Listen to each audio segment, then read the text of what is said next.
سمه ده. یا بېغمه اوسه، زه اوس هلک ورستوم. هلکه ته دا حسابونه پرېږده، ته ورشه زما د موټرسایکل خورجین خو لیدلی دی، هغه رقم یو دانه بل خورجین ما د انډوال دپاره راوړه. ورشه ولاړ شه، دا شیان دې پرېږده، ژر یې راوړه. ژر راشه، به راپسې ورک نه شې. السلام علیکم. وعلیکم جوړ په خیر. خدای دې راوله، څنګه یې؟ ښه دی، وختونه ښه بخیر دي.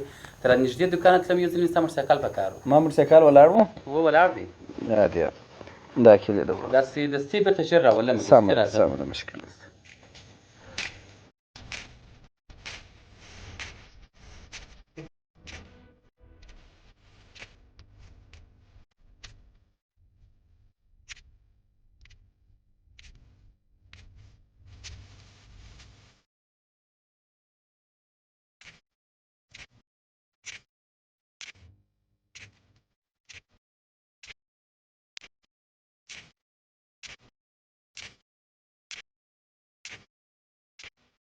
السلام علیکم.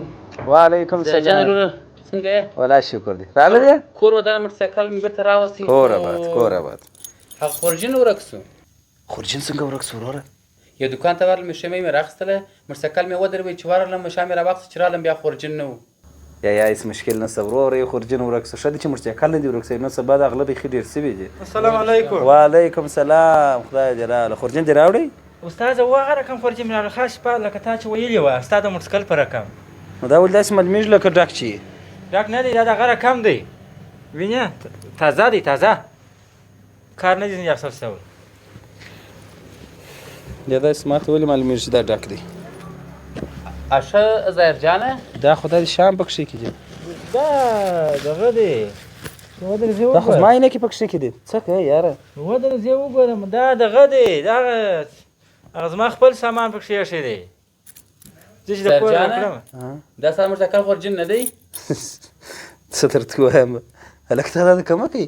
دا مې رانیوه، 500 افغانۍ مې رانیوه. درواغ ولې وایه؟ اوس څه ویل تا دا عینکې زما ته خو علاقه ده، علاقه ده، کومې چیرته پیدا کړه علاقه. دا مې رانیوه. ته وګوره زهرجانه، دا ستا عینکې دي چې تا ما ځای راوړي، زما شا ته څه خبر یې چې دا د عینکې خورجین ده، د شام به خود ده نو. دا زما د پاور بینک، ته وګوره پاور بینک به هم زما په کښې کې، هغلته وګوره لبړ ګرده شیان. دغه دي ګوره، دا شرم وکړه یا وکړه، ما تا ته پیسې درکړلې چې ولاړ شه سم دم خورجین زما په رقم خورجین ته ولاړې. دغه سړي ما موټرسایکل ورکړي چې هلته ولاړ شي، شیان ته ولاړې دوکان مخ ته د خورجین ځینې په هوا کې غلا دې کړی دلته.